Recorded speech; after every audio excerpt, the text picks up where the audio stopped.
Today I did it. Today I did a scene where I'm going to go to acting jail. I'll fight you. Who's that?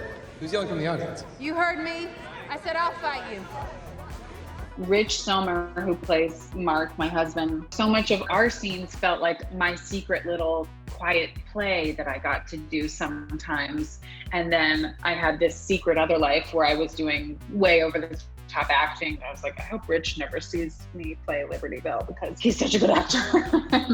Even though I love Liberty Bell, it's, a different tone. If this is too silly for you, you can leave. I had initially been really nervous about the physical component of the show because I don't have very good athletic instincts. So doing a sport of wrestling with Allison, who's so athletic and so physically confident, was at first super intimidating, but wrestling is so involved with trust and telling a story. There's so much acting involved in it. It's like sports hidden in a character. Those are some of my favorite scenes to play. Chavo Guerrero Jr., our wrestling coach, I'd be like, so how do you do that? How do you feel? He's like, well, you climb to the top and then you jump off.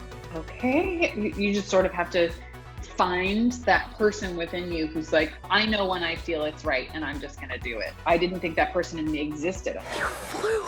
It was epic. Don't kidnap. Kidnapping is wrong to do. But that whole episode kind of required everyone to go to a 12. I mean, that day we were all crying, laughing with each other.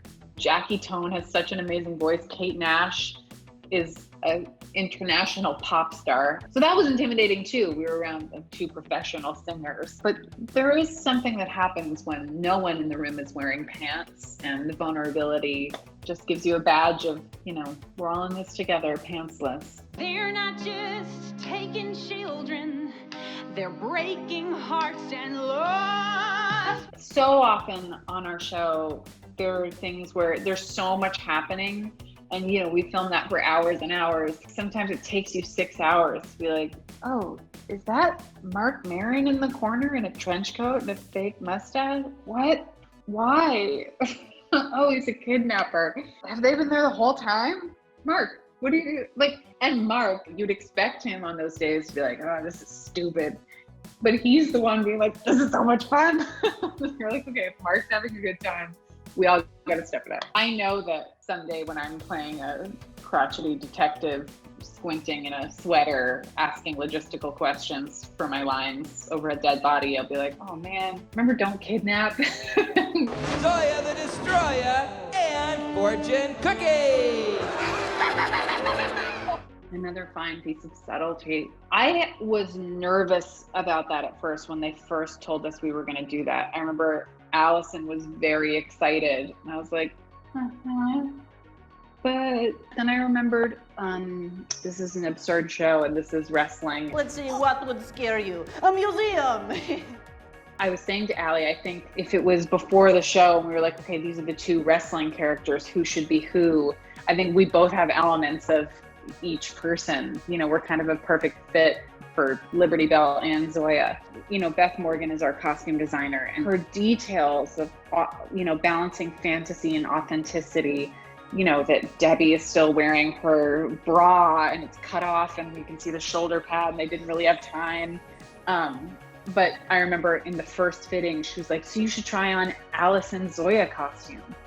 I was like, oh, you guys aren't going to make a new one? Allie's way smaller than me in all the ways you can be smaller.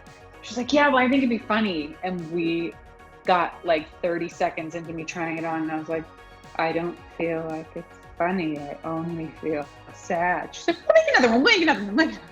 We'll make it look, weird in different ways. You like my little slut ukulele? Such a dirty mouth. Chris Lowell and I can never really make eye contact in a scene without laughing. So I remember that particular day, he was like, for your coverage, I'm going to look at the bell.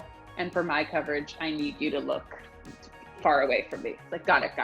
Most of that is improvisation. Perhaps we discuss later in a hotel. Me, who was so nervous to be Zoya, I couldn't stop Zoya-isms. And after one take, Allison had to be like, you have to let me say stuff too. I was like, I'm so sorry. I got possessed. I won't say anything next take.